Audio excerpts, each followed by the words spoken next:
Regolarmente aperti, con gli scaffali riforniti e con le misure di sicurezza e di igiene già attive da giorni. I supermercati sono sotto i riflettori dall'inizio dell'emergenza coronavirus, ma in attesa di eventuali nuove disposizioni del governo la situazione è sotto controllo. Ci si può andare, ma si consiglia in quello più vicino a casa e rispettando le distanze di sicurezza dagli altri clienti. Casse, carrelli, cestini, bilance e maniglie dei frigoriferi qui vengono disinfettati ogni ora e mezza. Il personale che vuole può utilizzare guanti e mascherine fornite dall'azienda e anche molti clienti fanno lo stesso. Noi abbiamo adottato fin da subito un protocollo per il nostro personale di igienizzazione sia dei carrelli, dei cestini, e poi abbiamo messo a disposizione del cliente all'entrata un igienizzante mani.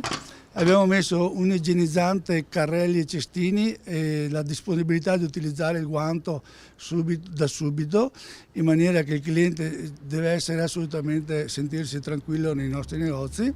E poi a negozio chiuso operiamo con la fumigazione, che è una sanificazione totale del punto vendita che viene fatto alla sera. Durante la notte un macchinario emana un fumo igienizzante che si deposita ovunque e sanifica. Ecco, il consiglio semmai è quello di utilizzare anche gli orari meno consueti, all'apertura e a ridosso della chiusura, per acquistare e fare un po' di scorta di qualche prodotto per uscire meno di casa. Sarebbe importante avere un afflusso un po' più diluito nella giornata e quindi iniziare già dal mattino presto, non preoccuparsi di arrivare presto perché la gente non trova la merce, ma si potrà trovare anche se uno dovesse venire verso tardi alla sera, e poi effettivamente non magari frequentare giornalmente per le piccole spese, magari fare una spesa un po' più ampia.